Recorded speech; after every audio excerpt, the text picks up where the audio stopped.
Oi, gente, voltamos. Tivemos um probleminha técnico aqui. Eu estou aqui conversando então com o Dr. Ciro sobre o primeiro passo, né? Qual realmente deve ser o primeiro passo? Bem, o Dr. Ciro já falou um pouco aqui do quanto, né, a gente já está falando de um comportamento instalado, né, Dr. Ciro? Do quanto realmente isso, você tirar isso da sua vida da noite para o dia é muito difícil. Então a gente volta um pouco aqui para a gente falar do que ajuda nesse momento que eu realmente tomei a decisão de querer parar de fumar. Bom, primeiro a pessoa precisa fazer uma lista, já que vai mudar tanto o comportamento da vida dela, a identidade dela, o que ela vai ganhar parando de fumar e o que ela vai perder, né? Então, por exemplo, muita gente acha que vai perder o prazer, o companheiro, uma coisa que ajuda a lidar com o estresse. Então, com a ajuda médica, a gente pode mostrar para a pessoa que é o contrário. O cigarro é fonte de estresse. Porque não é normal uma pessoa ficar nervosa, irritada, sem concentração de 1 em 1 hora. Mas o fumante fuma e fala, nossa, passou meu estresse. Mas por que ela estava estressada de 1 em 1 hora? Está no meio do filme, ela quer saber se o mocinho vai ficar com a mocinha, quem que é o bandido, e ela já está pensando em sair no meio do filme para fumar lá fora, porque já está 2 horas lá. Então, isso daqui não é provocado pelo filme. Isso é provocado porque o nível de nicotina no cérebro está caindo. Então, a gente consome a nicotina, ela vai para o cérebro, aí ela produz neurotransmissores, que são substâncias tipo dopamina, serotonina, essas substâncias que no cérebro dão essa sensação de conforto, de satisfação, de prazer. Mas quando a pessoa está dependente, ela só produz essas substâncias com o estímulo da nicotina. Então, quando a nicotina foi para o xixi, não tem mais no cérebro, ela passa a ter um desconforto muito grande. E ela aprende assim, nossa, toda vez que eu tenho um desconforto, eu vou fumar. Então tem gente, alguém aí comentou, estava há 1 ano sem fumar. E às vezes tem um momento de estresse e ela se lembra, nossa, há 1 ano atrás eu tinha 20 sensações de estresse por dia, que era de falta de nicotina. Eu fumava, passava. Aí depois de 1 ano, eu falo, vou fazer isso. Aí dá uma fumadinha e o que acontece? A nicotina vai para o cérebro e a memória da dependência fica para sempre. Apesar de depois de 1 ano você não ter mais fissura, irritabilidade, tudo isso da falta do cigarro, essa memória fica. E isso não é só com a nicotina, é com todas as drogas. Se o cara é alcoólatra, tomava 1 litro de pinga por dia ou de vodka, depois de 1 ano, se ele quiser tomar uma tacinha de champanhe, meia hora depois ele está pensando em tomar uma vodka, tomar alguma coisa mais forte. Ficou 1 ano sem cheirar cocaína. Dá uma cheiradinha para se lembrar como que era. É capaz de retornar o mecanismo da dependência de imediato. É um alto risco. Então, quem para tem que fazer um plano de parar para sempre. Às vezes não precisa parar rápido, mas ele precisa parar para sempre. Adorei a história da lista. E aí a lista passa a ser também um direcionador ali, né? Porque é uma hora que você se auto... Eu acho que se auto realmente reconhece e acho que tem que ser muito sincero mesmo, né, Ciro? Uhum. Bom, os ganhos são incomensuráveis, né? Quando você inala uma coisa que está em brasa. Então está queimando sua língua, está queimando as suas vias aéreas. Essa fumaça entra pelo pulmão e aí vai ser distribuída pelo corpo inteiro. Então tem cerca de 80 substâncias cancerígenas no cigarro, né? Em todo, no tabaco, né? Substâncias radioativas. Qual que é o problema dessas substâncias? Elas entram na célula e mudam o DNA. Então, a gente o tempo inteiro está produzindo células cancerosas, células doentes, e a gente tem um sistema imunológico que olha e fala, essa célula está estranha, eu vou destruir. A fumaça do cigarro tem substâncias que aumentam a produção dessas células cancerosas com DNA defeituoso e diminui a ação do sistema imunológico de proteger a gente do câncer. Ele deflagra o gene que segura a produção de câncer e ele faz com que aumente a produção dessas células cancerosas. Bom, na hora que você para de fumar, a chance de você desenvolver um câncer começa a diminuir, né? Você para de queimar a papila gustativa e em 48 horas você volta a sentir sabor e aroma. Então, você tem prazer, por exemplo, em comer. Você vai comer um melão e fala, nossa, isso tem cheiro, isso tem gosto. Você come uma salada e começa a perceber, nossa, tem erva cidreira, tem um coentro. Você começa a usufruir mais de um perfume francês, porque você percebe, nossa, esse perfume tem madeira. Então, você já tem um prazer sensorial de imediato, 48 horas sem fumar. O monóxido de carbono, que é o resultado da combustão, que é o que mata, por exemplo, o incêndio. Você inala fumaça, essa fumaça tem monóxido de carbono, ela gruda no glóbulo vermelho e impede o glóbulo vermelho de carregar oxigênio. 48 horas sem fumar, a gente não detecta mais monóxido de carbono na pessoa. Então vai mais oxigênio para o cérebro, para o osso, para todos os órgãos.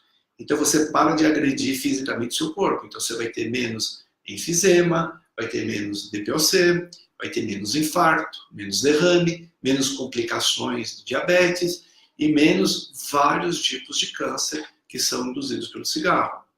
Depois você se livra da dependência, então você fica uma pessoa muito mais calma. Se eu tenho 20 crises nervosas por dia, que me obriga a usar o remédio, cigarro, 20 vezes por dia, se eu curo disso, de ter 20 crises nervosas por dia, eu passo a ser uma pessoa muito mais calma, mais tranquila. Então você tem um bem-estar psíquico muito melhor quando você consegue parar de fumar. Ciro, fiz a lista.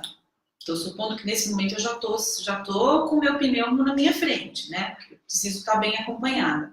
E aí eu acho que vale uma tentativa de você experimentar alguns momentos sem fumar. Hoje eu não vou fumar, hoje é dia 29, eu vou comemorar hoje sem fumar. Se você perceber que a intensidade dos seus sintomas de abstinência é muito grande, você fica muito nervosa, muito descontrolada. Vou bater o carro se eu dirigir. E quanto tempo que eu já consigo me autoavaliar? Depois de algumas horas. Pouco. Mas depois de 4, 5 horas sem fumar, dá para notar se a pessoa vai dar conta ou não. Se for muito intenso, é melhor procurar ajuda. Porque com uma ajuda estruturada, com um médico orientando, fica mais tranquilo o processo de parar de fumar. Se não, o processo, a maior parte das pessoas param sem ajuda, né? Elas tomam consciência. E aí, a primeira coisa é marcar uma data para parar de fumar, né? Porque ninguém para de fumar no dia que vai deixar de gostar do cigarro. Ela para de fumar gostando de fumar, né? Então, ela pode dar uma semana ou 2 semanas para marcar, definir essa... Semana que vem é dia da independência, não é? Olha que dia, se você começa hoje, você tem até o dia 7 de setembro para se tornar independente do cigarro. O que você faz nesse período? Você treina. Hoje eu vou ver a novela e não vou fumar. Amanhã eu vou almoçar, depois o almoço é gostoso fumar um cigarro, eu não vou fumar esse cigarro que é gostoso. Amanhã de manhã eu acordo, estou 8 horas sem fumar, eu estou e não vou fumar. Eu vou atrasar ele em 1 hora. E aí eu vou treinando. O que eu faço na hora que me está dando nervoso? Primeira coisa, dura 3 minutos essas crises de nervoso e vontade de fumar. Não fica o dia inteiro nervoso e irritado. São crises que duram 2 ou 3 minutos. Você pode tomar água, respirar fundo 10 vezes, tomar um banho, fazer uma caminhada rápida, vai até o elevador e volta. Isso faz passar essa crise. Se você perceber que a frequência é muito grande, é de meia hora, você está enlouquecendo, só tomar água, 1, 2 copos de água não consegue aliviar, você pode usar alguns medicamentos que nem precisam de receita médica. São remédios, mas eles são livres em qualquer farmácia. O primeiro é a reposição aguda de nicotina, que você pode ter ou por goma de nicotina ou por pastilha de nicotina. Então, tem as pastilhas das gomas de 2 a 4 miligramas, de vários sabores, menta, eu acho que é mais palatável, tutti-frutti, regular. E aí você está, por exemplo, na escola ou no trabalho e começa a dar aquele nervoso, aquela fissura, tomou a água, não resolveu. Você pega uma goma, põe na boca, precisa mastigar, precisa triturar a goma para sair a nicotina e a pessoa tem que estacionar essa goma entre a gengiva e a bochecha, quer dizer, ela tem que estacionar na parte da frente. Ela não pode ficar chupando, porque a nicotina, se ela for diluída na saliva e for para o estômago, ela vai dar dor de estômago, vai dar enjoo e não vai fazer efeito. Então, o lugar de absorver a nicotina é na mucosa oral. Põe aqui entre a boca e o dente e deixa quietinho. Isso, por uns 30 segundos. Ah. E ela repete a operação. Mastiga mais 8 vezes, deixa do outro lado entre a gengiva e a bochecha. Na sequência, Ciro? Mastiga, deixa. Mastiga, deixa. Mastiga, deixa. A mesma não troca de pastilha, eu troco. A mesma A pastilha. mesma, tá. Dou uma mastigadinha e tá. Uma goma dura 10 minutos. A pastilha é mais simples. Ainda mais um país de desdentados, né? De gente com dentadura ou sem dente, é mais fácil. E também tem gente que acha feio mascar. Então você pega a pastilha e você enfia aqui entre a gengiva e a bochecha e deixa. Se irritar, você só muda de lugar. E aí dura uns 10 minutos também. O que isso vai fazer? Em 2, 3 minutos vai subir o nível de nicotina no sangue, vai para o cérebro e aquela irritação, aquela fissura, aquele desespero por fumar vai diminuir. Ela não vai ter o prazer do cigarro, mas ela vai conseguir lidar com a fissura. Outra coisa que ela pode usar também sem receita médica é o adesivo de nicotina. Tem várias marcas. Então, de manhã, quando você acorda, você toma um banho, seca bem, você abre a película e você aplica esse adesivo em alguma parte do corpo que seja liso, não tenha pelo, né? E que não seja de dobra, para durar 24 horas. Né? Por isso eu falei, depois do banho, porque aí você seca, se você for tomar banho é capaz de cair o adesivo. O que o adesivo faz? Ele vai absorvendo pela pele a nicotina, o de 21 miligramas equivale a mais ou menos um maço, então se alguém fuma 2 maços por dia tem que usar mais do que um adesivo. Ele vai manter o nível no sangue contínuo e dar um certo conforto por 24 horas. Então, é um medicamento para dar um conforto nas 24 horas. E a goma e a pastilha são remédios para urgência. Eu briguei com a minha mulher, eu bati o carro, eu estou nervoso, eu quero cigarro. Bom, em vez de fumar, eu vou tomar água, não funcionou a água, eu ponho a pastilha ou uso a goma. Se isso não funcionar, a gente tem um arsenal de outros medicamentos que fazem aumentar a dopamina no cérebro e que realmente deixa a pessoa confortável. Não é uma coisa de que ela vai ter prazer, vai ficar melhor, mas esse desconforto, isso o fumante tem que saber, dura um mês. Se ele conseguir ficar um mês sem fumar, ele acorda de manhã, não está mais desesperado. Ele não está mais com a fissura, ele consegue se concentrar, ele consegue trabalhar, assistir sua aula, fazer os seus afazeres com toda a concentração. Não, né, Ciro? E o que você está falando é que mesmo esse um mês, ele está cheio de aparatos, né? Você realmente pode estar sendo muito difícil, mas você está cuidando de todas as possibilidades difíceis que ele pode estar enfrentando, né? Então, tem 2 pilares importantes.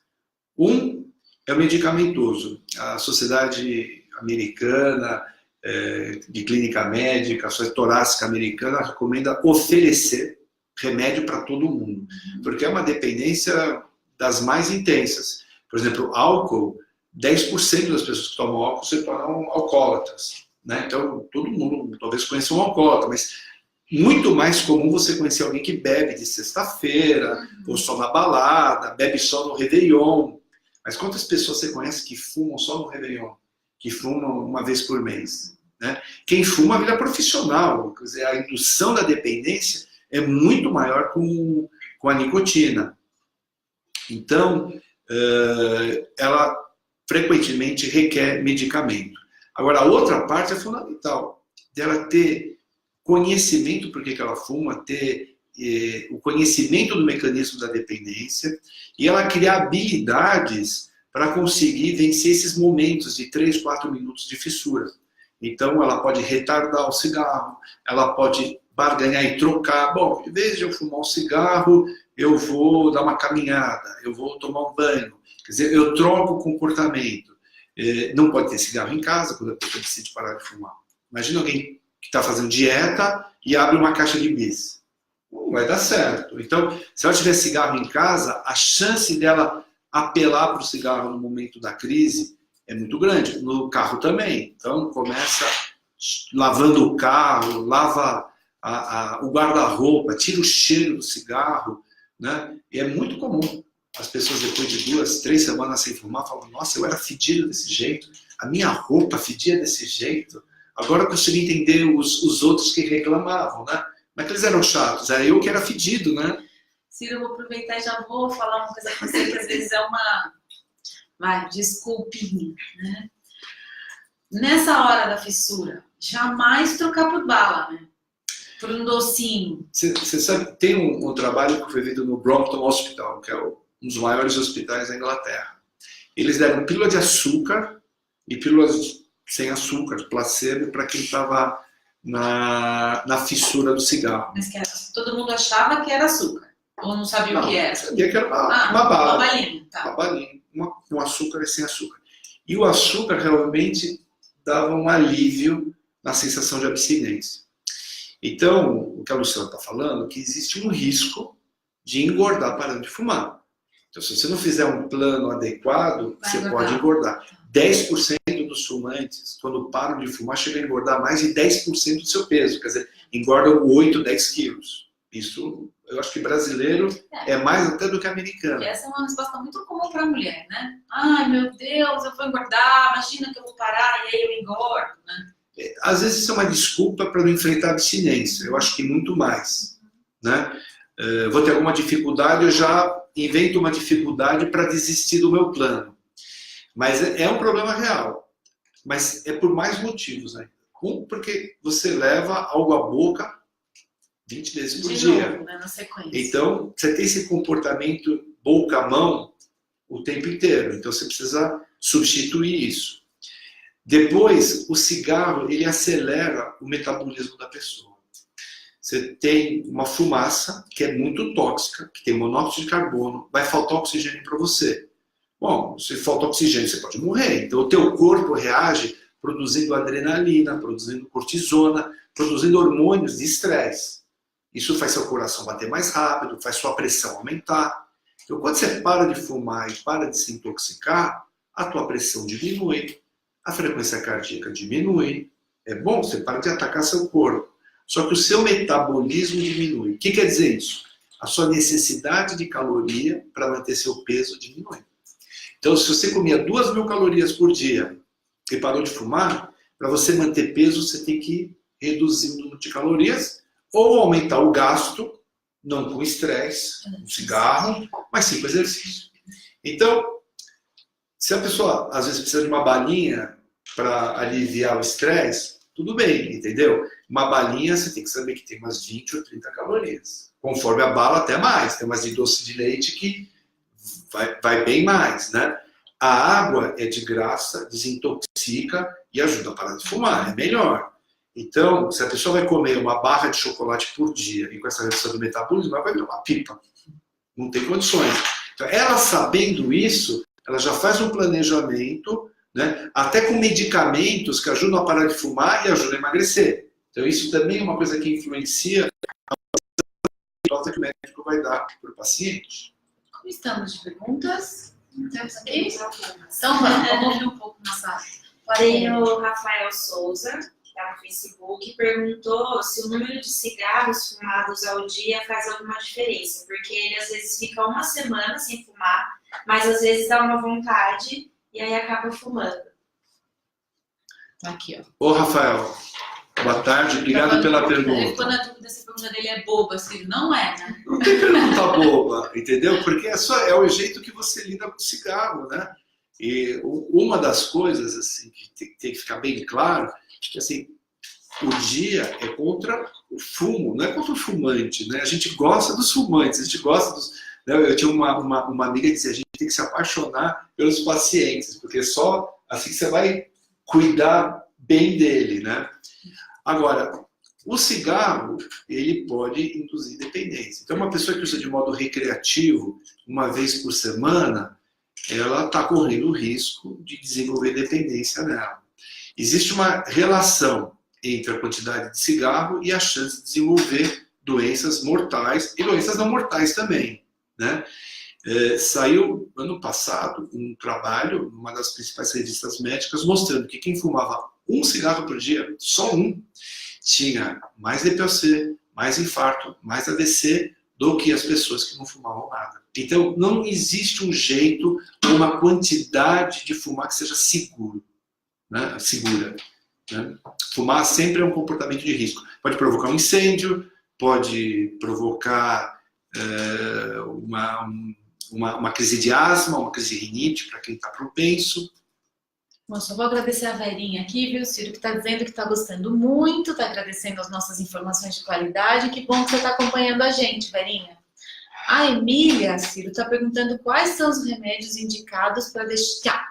Os remédios indicados para deixar de fumar funcionam? Eles funcionam. A gente, quando faz grupo, por exemplo, a gente no semblante das pessoas você vê quem está tomando remédio e quem não está, porque a tranquilidade é muito maior, né?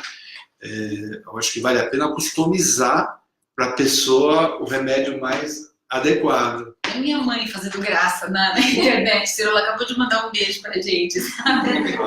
Um beijo para a senhora mãe, também. Tá bom, um beijo, Rosa Outes. Um beijo. Doutor Ciro, continuando a pergunta da Bíblia também, ela quer saber quanto ao fumante passivo, quais são os riscos? Bom, o fumante passivo, ele corre todos os riscos que o fumante ativo tem. Por isso, a importância da lei antifumo, que foi uma grande conquista nacional e foi um dos fatores que fez o Brasil ser um dos cases mundiais em termos de redução e controle do tabagismo. Por quê? O garçom, o caixa do bar, que não fumava, mas que ficava no ambiente fechado, onde se consumia cigarro, ele desenvolvia derrame, enfisema, infarto, numa frequência, numa prevalência muito maior do que nos ambientes onde não se fuma. Por isso, proibir o cigarro em ambiente fechado, ele não protege só o não fumante, ele protege também o próprio fumante da fumaça passiva dos outros fumantes. Acho que essa discussão é super importante, né, Ciro? E aí, de novo, a gente até estava hoje de manhã com a Mônica da CT, e ela contando, né, do quanto o Brasil é case, considerando essa nossa lei da proibição dos cigarros, né, ambiente fechado. E acho que tinha também uma questão, né, Vitor, de repente a gente pode até aproveitar a sua dúvida de manhã, que a gente falou um pouco do impacto até do chegar em casa do fumante, da roupa, né, do quanto você está ali completamente impregnado. E você tinha uma dúvida relacionada a isso, né? Doutor, a pessoa que fumou, por exemplo, eu cheguei em casa, fumei 2 cigarros antes de tomar banho, né? Troquei de roupa, eu ainda expilo partículas. Você está falando do fato de você estar... Isso, o fato de eu expirar. O fato de eu expirar, eu estou... Contaminando o ambiente? Exatamente. A contaminação principal é durante o ato de fumar, durante a combustão. Tá. Se ele está dentro de casa fumando. Isso. Uhum. Né? Agora, existe hoje alguns trabalhos que falam não só sobre a contaminação secundária. Então, eu estou fumando aqui e a Luciana está recebendo a fumaça, então ela está se contaminando, correndo risco. Bom, aí nós dois saímos, só que a fuligem do cigarro caiu no chão. Aí vem um bebê e começa a engatinhar no sofá, no tapete, no local que eu fumei. Isso é contaminação terciária. Então já começa a mostrar que o arsênico, o chumbo, os metais pesados que tem no cigarro, eles podem contaminar os móveis e, eventualmente, principalmente criança pequena, que tem um contato de pele maior com esses móveis, pode se contaminar e provocar doença. Nossa, que loucura, né? Perguntas? Tem Instagram aí? A Sônia gostaria de saber depois de quanto tempo, depois de parar de fumar, o cérebro volta a produzir dopamina. Obrigado, Sônia. Mais ou menos depois de um mês, você acorda de manhã e não tem mais a fissura, o nervoso, a irritação. Então você volta a produzir dopamina, serotonina, noradrenalina no cérebro, como todas as pessoas. Tá? Então não tem essa necessidade. Demora um pouco mais, para você se habituar a se tornar uma não fumante. Alguém que ficou 20, 30 anos fumando, um mês sem fumar, às vezes é um divórcio mesmo.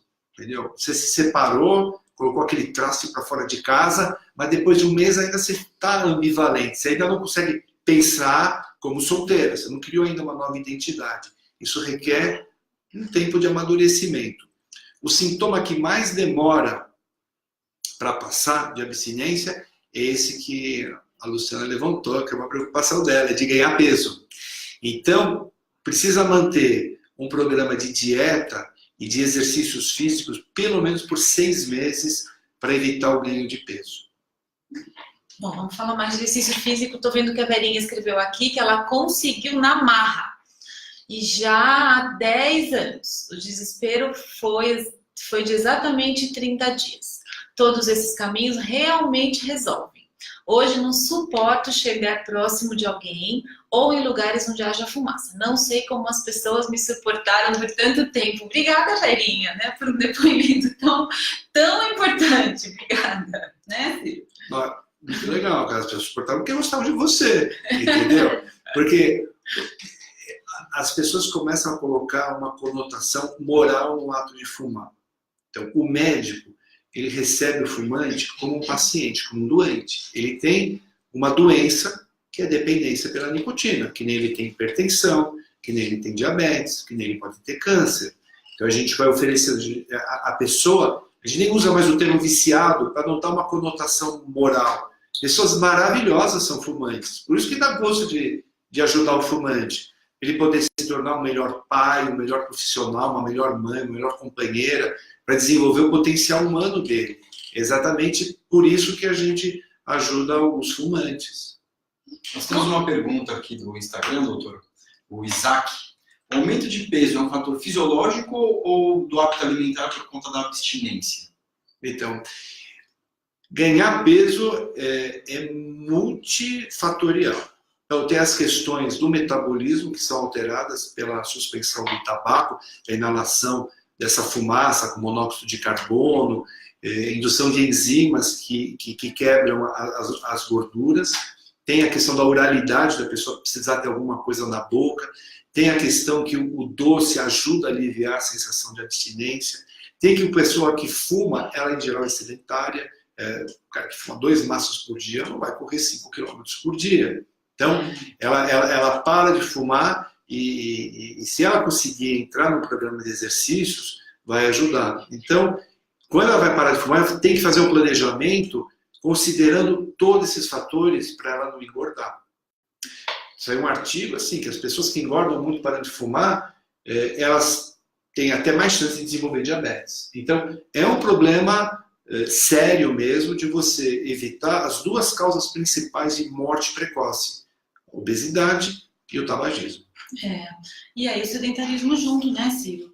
Então, assim, de novo, acho que você está passando um recado super importante, que é possível sim parar de fumar, e aí eu até olho aqui pro depoimento da Ivani, que está falando que nunca conseguiu parar de fumar, que ela já fuma há 42 anos, e fala só adeus, né? Então, assim, Ivani, a gente está aqui para te dar esperança, que dá para conseguir sim, mas você está falando de uma coisa que, assim, talvez até um acompanhamento multidisciplinar, né, Ciro? A maior parte das pessoas param assim. Sozinhas. Houve uma consciência. Vê um amigo que fumava 3 maços, ele conseguiu parar, por que eu não vou conseguir? Né? E cada vez você vê mais gente, o idoso, obeso, o pobre, rico, com nível acadêmico, analfabeto, todo mundo consegue parar de fumar. É só fazer um plano adequado para si mesmo. Né? Eu acho que é isso que você tem que procurar, né? Tentar achar um plano onde você consiga dar conta. Então, em geral, quando acaba a consulta, eu faço um compromisso com o meu paciente, ele fala, você vai dar conta de fazer isso? Quer dizer, está fácil, entendeu? Porque se for uma coisa que, olha, o remédio é muito caro, eu acho que eu vou engordar, não vai dar certo. Então, ela tem que fazer um plano onde ela realmente consiga seguir o passo a passo para obter esse sucesso, que tem que ser para sempre. Super importante. Doutor Ciro, a Sandra no Instagram, ela está comentando que a irmã dela foi fumante durante 30 anos, ela parou há 5 meses, agora ela está com a pressão extremamente alta, engordou bastante, aí ela quer essa visão um pouco do familiar, de alguém que está pertinho, de alguém que está parando de fumar. Como é que ela pode fazer para ajudar nesse processo? Bom, em geral, obesidade, se é muito intensa, é porque tem um problema familiar. Quem que faz o supermercado? Né? Então, às vezes, precisa procurar uma nutricionista para a gente ter um balanço do quanto que está o meu gasto energético por dia. Né? Às vezes, com dinheiro é mais fácil. Eu tenho R$500 para fazer a feira. se eu comprar uma coisa de R$400, não vai ter espaço para colocar feijão, arroz, leite, né? Bom, eu tenho 500 calorias para consumir numa janta. O que são 500 calorias?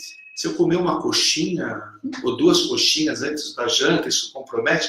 Quer dizer, então, às vezes você procurar uma nutricionista, você pode fazer um plano mais adequado, entendeu? Racionalizar a compra do supermercado, racionalizar os horários de alimentação, os belisquetes, entendeu? Então, eu estou na fissura.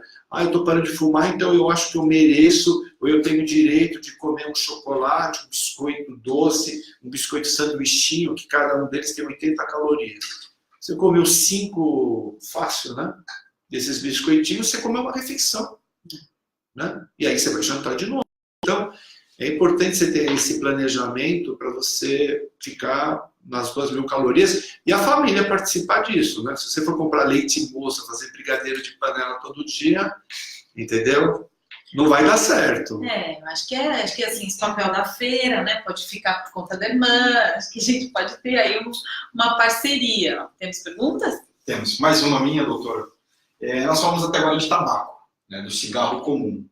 O cigarro eletrônico, o que a Organização Mundial da Saúde fala a respeito? Se tem alguma leitura, alguma recomendação? E o que o Ministério da Saúde também fala do cigarro eletrônico? Bom, nisso o Brasil é um case também. Nós temos uma situação privilegiada porque o cigarro eletrônico é proibido no Brasil. Então, quem compra cigarro eletrônico ou está fumando contrabando. Então, não tem nenhum rigor, você não sabe o que você está consumindo. Ele pode dizer que tem nicotina, não tem nicotina, você não faz ideia. A Mônica contou pra gente hoje aqui de manhã que até hoje nenhum dos fabricantes conseguiu apresentar todos os documentos necessários que a Anvisa exige. Então não tem, é isso que o Dr. Ciro está falando, não tem nenhum autorizado com registro seguindo as normas da nossa agência de vigilância, né, Ciro? O que é o cigarro eletrônico? Os primeiros cigarros eletrônicos, eles pareciam cigarros. Eles até imitavam a forma do cigarro. Se você pegar o cigarro eletrônico de 4ª geração, ele nem parece mais cigarro propositalmente. Ele é um dispositivo eletrônico, onde você põe um líquido, que tem 2 diluentes, o propileno glicol e glicerol, e você mistura nicotina líquida. Quando a pessoa faz a pressão negativa, ela aspira, ou ela aperta um botãozinho, ela liga uma bateria. Essa bateria vai esquentar esse líquido e vai transformar isso numa fumaça, que parece até a fumaça do cigarro. Então ele vai inalar uma fumaça que tem, em geral, aditivos, né? Tem aromatizantes, tem a nicotina e tem esses diluentes de glicerol e tal. E passa pela bateria, que tem metais pesados. Então, a primeira coisa, você não tem combustão. Então, você não produz monóxido de carbono.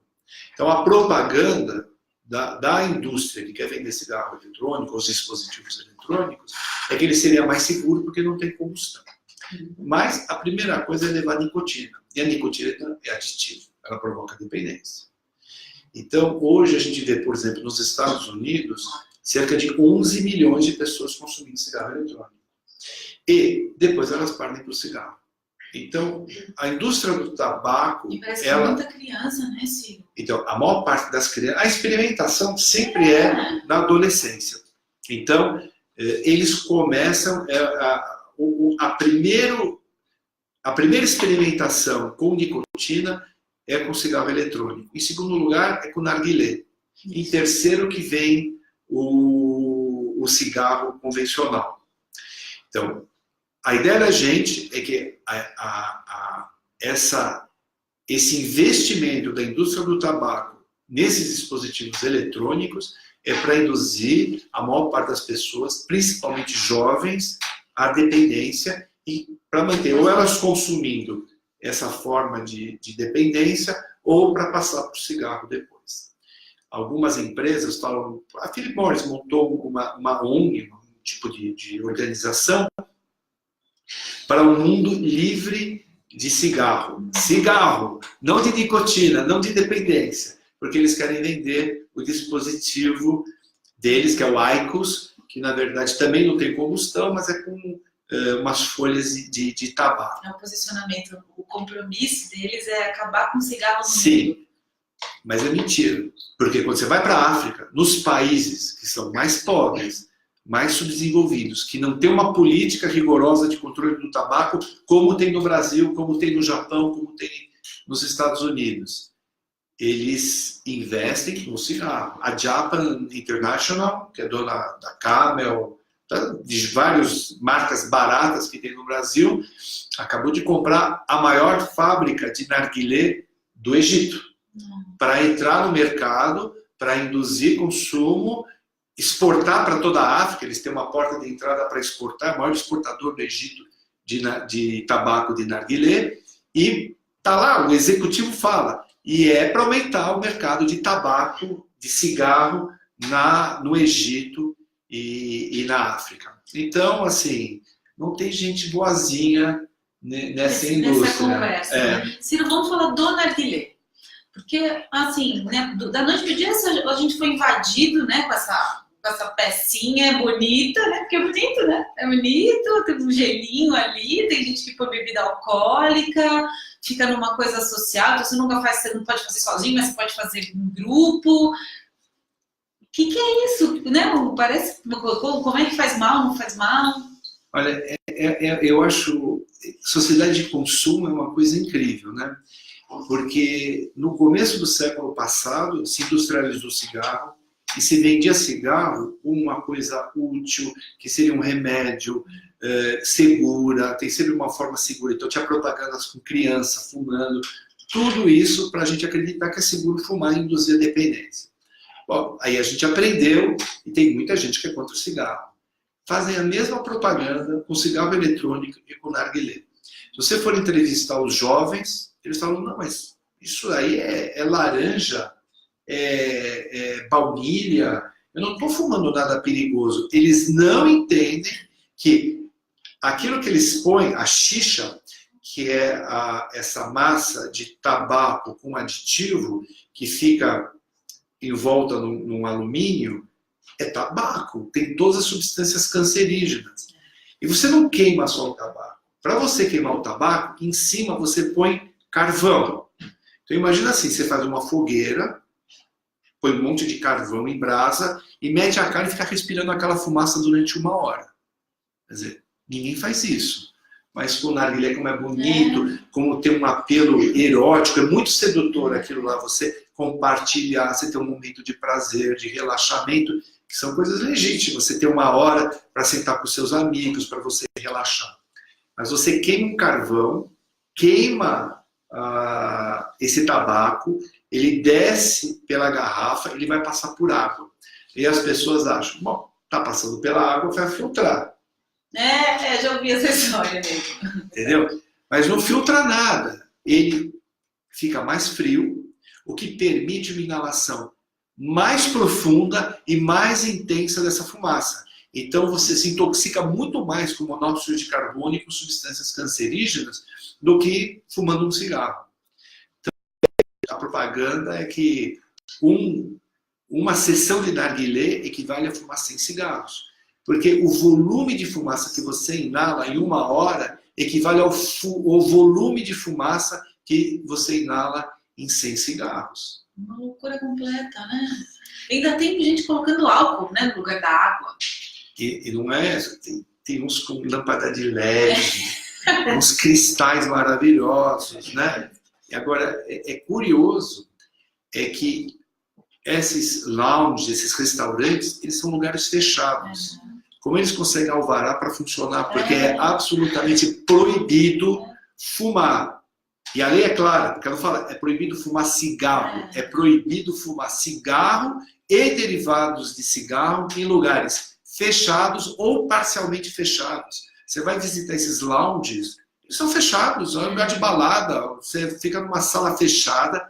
Tem alguns casos, tem um caso de uma pessoa que entrou em coma, que ele não fumava narguilé, ele trabalhava num restaurante de narguilé acendendo só. Nossa. Então ele passou 8 horas do dia acendendo várias xixas, inalando aquela fumaça, teve uma dor no peito com 25 anos e desmaiou, entrou em coma.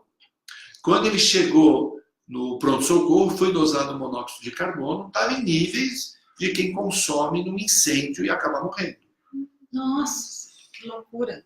Ó, a Verinha tá contando aqui, gente, que ela engordou sim, mas que ela foi pra academia diariamente, pintou o apartamento, jogou as roupas fora, e demorou para que eu conseguisse eliminar esse odor horrível. Hoje, apesar de tantas mudanças e acontecimentos não felizes, ainda sou grata a Deus por ter me libertado desse vício.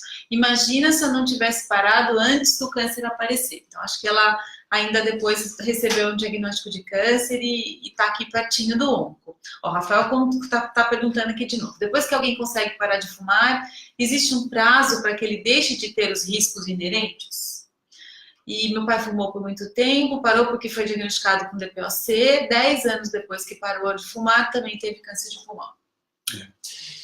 Bom, essa mudança do DNA é uma das coisas mais complicadas do cigarro. Depois de 1 ou 2 anos sem fumar, se você não adquiriu nenhuma doença, é muito baixa a probabilidade de você desenvolver alguma doença tabaco relacionada. Depois de 10 anos sem fumar, a chance de você infartar é igual de alguém que nunca fumou antes. Para câncer de pulmão, há uma discussão, né? É uma curva, quer dizer, em 15 anos, ela fica ainda um pouquinho maior do que alguém que nunca fumou, fica por volta de 0,5%, 1% a mais. E se estima que talvez depois de 20 anos sem fumar, a chance de desenvolver câncer de pulmão é igual de alguém que nunca fumou. Mas quanto mais tempo sem fumar, melhor. Que mais, Ciro, que a gente tem que a gente pode chamar de mitos nesse mundo aí de combate ao tabagismo e desafios para parar de fumar? Bom, eu gosto de pensar que quando você vai parar de fumar, você vai usar vários recursos que você tem. Então, é um momento que você tem que refletir na sua vida. Então, eu quero melhorar a minha vida. Saúde é uma coisa fundamental para você poder usufruir dos próximos 30, 40 anos de vida. Então, quando você compra cigarro, ou tabaco, qualquer forma dessas, você está comprando uma cultura agrícola que está substituindo algo que poderia alimentar as pessoas. Então, o agricultor, em vez de estar produzindo soja, feijão com arroz, está produzindo tabaco. Para produzir tabaco é necessário muito agrotóxico. Então, quando você fuma, você inala agrotóxico. Só que esses agrotóxicos vão para os mananciais. Então, no Rio Grande do Sul, em Santa Catarina, onde tem uma importante produção de tabaco, os mananciais estão sendo contaminados por causa da produção. Então, quando você para de comprar cigarro, você está lutando por um mundo mais saudável ecologicamente, pela sustentabilidade econômica. Eu nunca vi um fumante que não fosse porco. Né? Tá dirigindo, tá com aquele bituca, o que ele vai fazer? Joga pela janela, vai para o bueiro.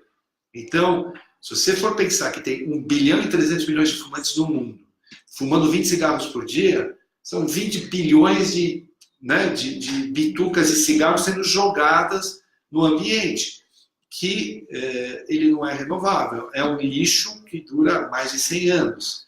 Então, você contribui também com a natureza deixando de fumar. Né? As crianças trabalham nas culturas de tabaco. Então, quando você para de comprar o cigarro, você está também lutando contra o trabalho infantil.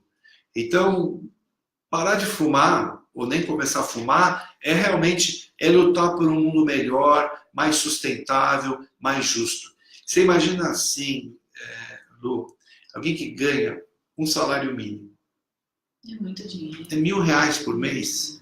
E aí, um maço de cigarro custa R$5, R$6. Se ele fumar um maço por dia, é 15%, 20% do salário dele. Que ele deixa de... Quer dizer, um maço de cigarro são 2 litros de leite. Quer dizer, ele com certeza está deixando de comprar um caderno para o filho, ele está deixando de comprar leite para casa para consumir uma droga porque ele é dependente. Né? É muito perverso o que a indústria do tabaco faz, porque não é uma indústria de entretenimento.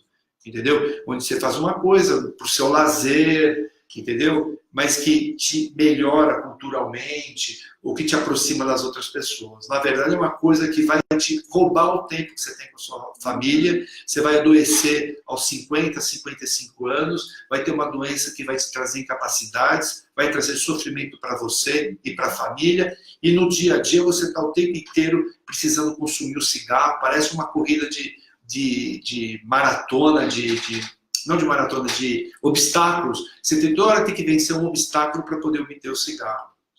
Ciro, e quem fala, não, cigarro não me domina, eu domino o cigarro? É uma coisa que falam para o álcool, né? Então a gente diz que tem uma fase que a gente, de dependência que é pré-contemplativa, né? Então ele acha que controla, ele acha que não faz mal, ou ele pode dizer, eu tenho 25 anos, eu estou agora falando de 50, então eu tenho muito tempo para parar de fumar. Então realmente precisa desenvolver uma consciência que esse comportamento não é ético consigo mesmo, não é saudável e que é possível parar de fumar, se comprometer consigo mesmo com a verdade. Perguntas? A gente tem um muito obrigado e parabéns pela live diretamente do Japão. Da Olha Cíntia, só, que escreveu pra tá gente. bom, então temos um oi do Japão. Tem mais alguma pergunta, Vitor? Não, no momento não apareceu nada aqui no Instagram. E ela fez esse comentário que lá no Japão as pessoas estão trocando o cigarro convencional por dispositivo eletrônico. Então, o IQOS é um sucesso no Japão. E se você entrar numa loja de E lá IQOS, pode vender? lá pode.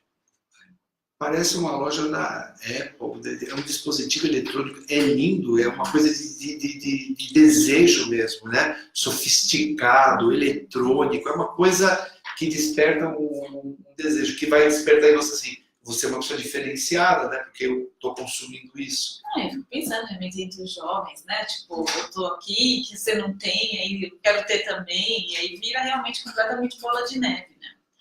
Ciro, eu acho que a gente está chegando na reta final, né? Sim, foi incrível, gostei muito. Nada mais de dúvidas? Então, mais uma, vou aproveitar. Métodos alternativos. Até então nós falamos de medicamentos. Né? Existe algum método alternativo que tenha eficácia? Pensando em algo como homeopatia, por exemplo. Então, as orientações que o OMS dá, que o INCA dá, são baseados em trabalhos científicos. Então, os trabalhos científicos que se tem, que realmente ajudam a parar de fumar, são terapia cognitiva comportamental. Então, são alguns conselhos consagrados. Alguns que eu já falei. Marca uma data. A partir desse dia, você para de fumar direto. Aprenda a reconhecer os seus gatilhos. Então, se eu tomo um café, se eu ligo o computador, se eu estou dirigindo, então eu vou aprender a lidar com esses gatilhos que acionam. Pode ser gatilho emocional. Então, por exemplo, estresse. Bom, então eu não vou parar de fumar no dia que eu estou muito estressado, porque eu tenho uma agenda muito lotada. Né? Tomar água, canela ou balinhas de cravo, alguma coisa assim, para aliviar esses momentos de fissura. Ter um mantra, sabe, alguma frase forte que justifique por que eu estou querendo parar de fumar. Né? Alguns doentes falam assim, eu não quero morrer como meu pai morreu de câncer, deixando a mim, minha irmã, do jeito que ela deixou precocemente, com tanto sofrimento. De impacto para não ficar uma coisa assim, não vou fumar porque é feio, entendeu? Porque sim. Quer dizer, uma frase que mobilize. Os medicamentos, eles dobram ou triplicam a chance de sucesso em relação ao placebo. Então, a acupuntura, a homeopatia, não existem trabalhos que alguém achou o ponto certo da acupuntura que alivie de maneira significativa parar de fumar.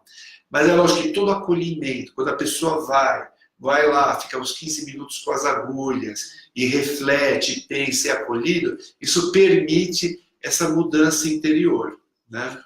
Então, realmente exige esse esforço mesmo para se conseguir parar de fumar.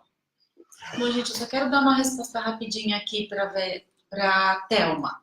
Thelma está perguntando um pouquinho sobre cuidados paliativos. Thelma, acho que depois a gente manda um link especial para você ver esse nosso conteúdo lá no portal, tá bom? Que agora a gente está usando esse tempo para aproveitar o Dr. Ciro aqui e falar um pouquinho sobre como parar de fumar. Certo, Ciro? Então, só para Recado finalizar, Recado final. porque como a gente está num centro de apoio às pessoas com oncologia, com doenças oncológicas, você pensa assim, já estou com câncer de pulmão, vale a pena parar de fumar? Já estou mesmo com uma doença mortal, que diferença faz eu parar de fumar? Então, os estudos... Não nem só ser câncer de pulmão, de mama, né? Qualquer outro tipo de câncer. O câncer de mama, por exemplo, ele não está relacionado com o cigarro. Isso. Mas saiu um artigo, um editorial no Chest, uma revista importante americana. Câncer de mama, primeiro tratamento, parar de fumar. Por quê?